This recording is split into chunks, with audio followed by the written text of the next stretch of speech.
So today, after you've done your worksheet that has your measurements, because remember we're shrinking everything by half to make your shoe, we'll need to get started on using the converted measurements to construct your shoe. So I've already filled out my measurements for my lovely shoe here, and we're going to start making the sole first. So I need to look at the width portions of the bottom of my shoe so I can have the right width as well as the length. So right now the length of my shoe is 12 inches. So the new modified would be 6 because that's half. So I need to roll out a slab first that's 6 inches long so I can get started making the bottom of my shoe. So I'm going to take some clay. If you start with it already flat, it saves you time. And you need to put a piece of canvas over it, otherwise it sticks to the rolling pins. So I'm going to roll it out real quick.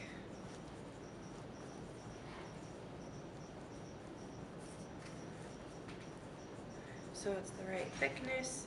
I would recommend using the 2 paint sticks on each side. Just make sure that you have the right thickness. Let's check and see.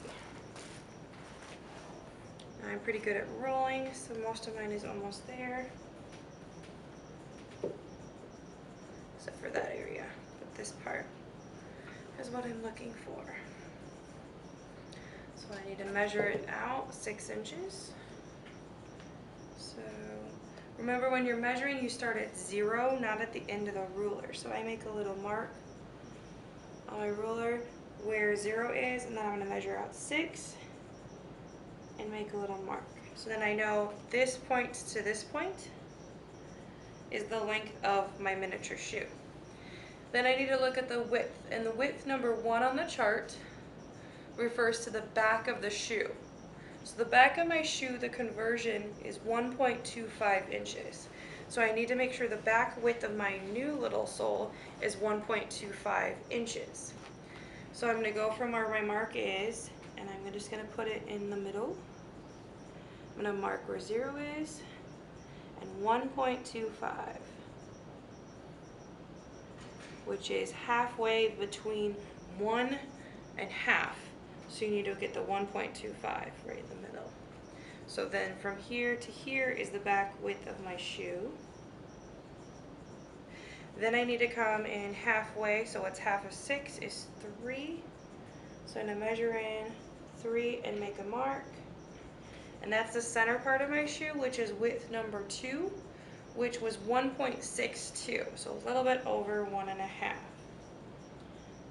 So I'm going to put my shoe in here. And 1.5 is here, and 1.62 is just a little bit over. So I'll mark my 0. There's my next width. The last width is 4 inches wide, was the original, so it's 2 for the smaller size. So I'm going to come up here and measure 2. I'm trying to average it in the middle. Then I have all my widths. So it's going to get wider when I cut it from the back out to the front. So I'm going to angle my slab.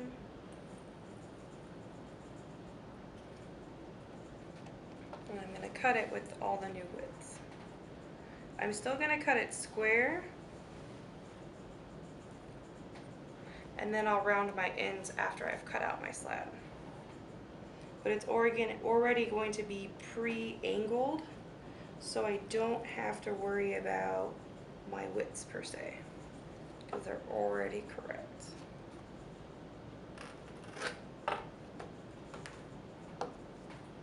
So there's the sole of my shoe.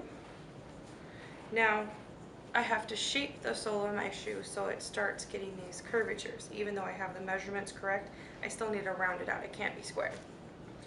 So I'm going to go around and just cut the corners slightly to round the bottom of my shoe.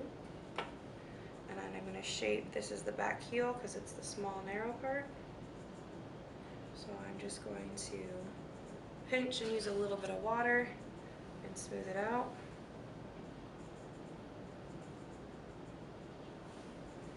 So that I have the right heel measurement. Now it's going to get slightly wider as we come forward. I'm still rounding my corners, just makes it look a little bit more like a shoe. And then I need to round the front as well. So I'm going to cut off the corners, trying not to adjust your size at any shape and time. You're going to round your corners off.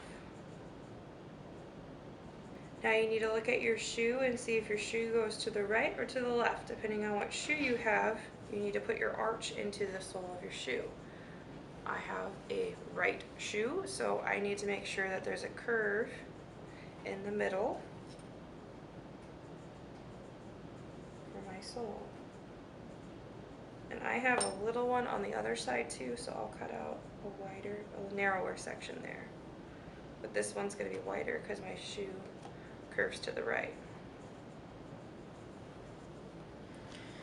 So when you get started with building, you're going to think of coiling, but I recommend coiling sections at a time and then bringing it together to make one, because you have to make this dome over to create the tongue of your shoe. And doing one long coil this way all the way around is only going to get you so far and get you your height, but then you're going to have to start rounding it over.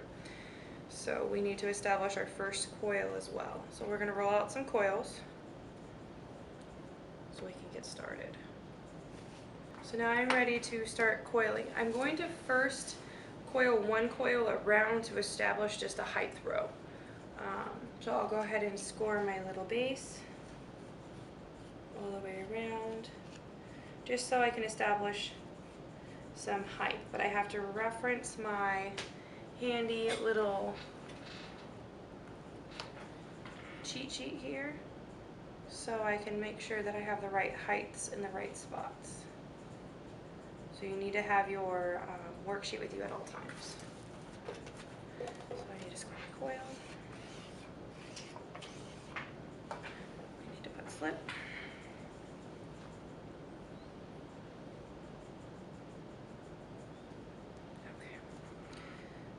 Start my coil. I'm going to slope my first one so when it overlaps they fit. I'm going to put it on the inside edge of my shoe, and I can always pull it outward if I need to.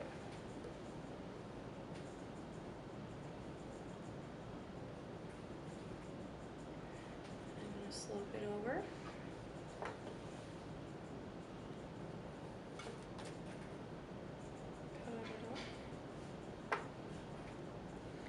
Then I'm going to blend my coil on the inside first.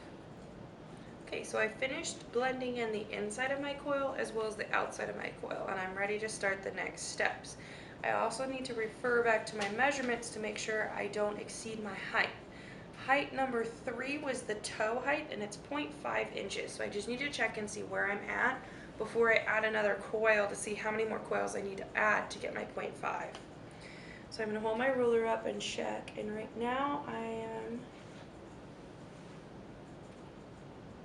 at 0.45, so I don't need to add too much more before I need to start curving my toe back. So I need to add another coil, but make it a little bit thinner than my last coil. And I'm going to attach my coil just at the tip of the toe. Cut off. But I'm going to put it on the inside edge because this is going to add my short height that I need. But I'm only attaching it on the tip of the toe. So I need to score and slip it, and then I need to blend it in. Because now this should measure 0.5. So I'm going to check my ruler.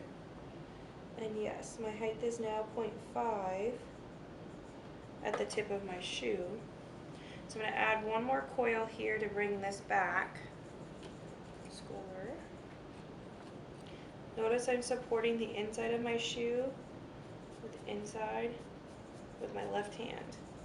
You want to make sure you support that coil, otherwise you'll smush it too far down. So then I'm going to pinch, shape the outside, make sure I'm staying to my dimensions here. I'm going to then blend in the inside of my shoe where I attach that coil. So you're going to keep adding these coils until you get to the point where you need to go up higher. Okay. So there's the tip of my sneaker. Now my sneaker progressively gets a little bit taller as we go up.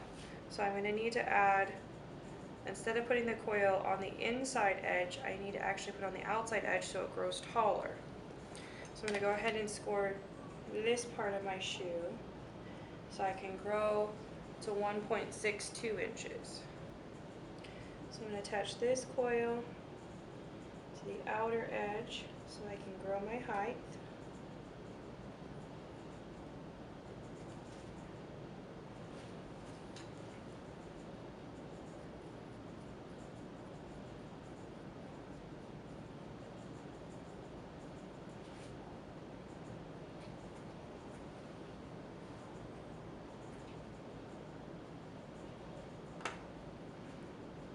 Instead of pinching inward, I'm going to sort of pinch it up so that it grows taller. And my shoe's getting taller. I need to check my height, see where I am. I'm almost at 1.5 now at this point, which is good because we need 1.62. So I need to roll out another coil. I added a few more coils to get my height, then I needed 2.25 for this middle section. Now I need to bring up my back, my heel, and then start integrating it into the front half of the shoe, and then I'll be able to join it one last time with one long coil. So my back height, which would be, I need 2.12 inches for the height. So it's just a little bit shorter than here. So I'll go ahead and score and slip, and I'm going to add a half a coil to the back half now so I can bring up my back half. So I'm going to score my lovely coils here. I'm going to add some slip, put some here, dab it on, add our slip.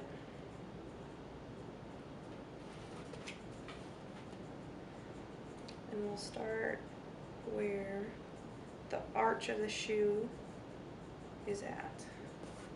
And we'll work our way backwards. Okay, so I built up the back of my shoe to match my 2.12 inches, and then this is my 2.25 inches. So I need to make sure that I have those heights done, which I did. So now I'm ready to bling this middle section in so that it's not quite so slanty. So I'm going to go ahead and add a couple coils that go all the way around, or that go on this middle section here, so that I can build it up so it's a gentler transition. So I'm going to go ahead and add my coil here and here. We don't want to take any height off of these sections, or add any height, I should say. So we don't want to add any coils there because that's the height that we need.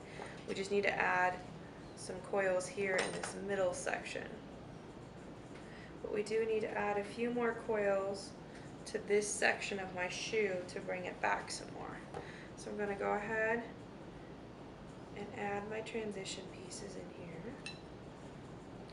Now I'll still need to do a few little sculpting things to kind of blend and shape.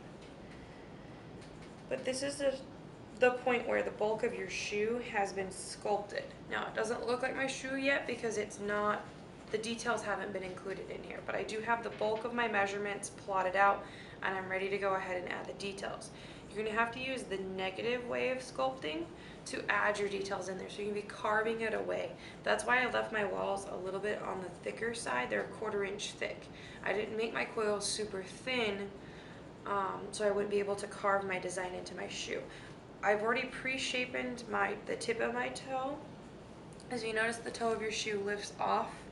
So I've already kind of modified that slightly, so when it sits, it's lifting off the table some.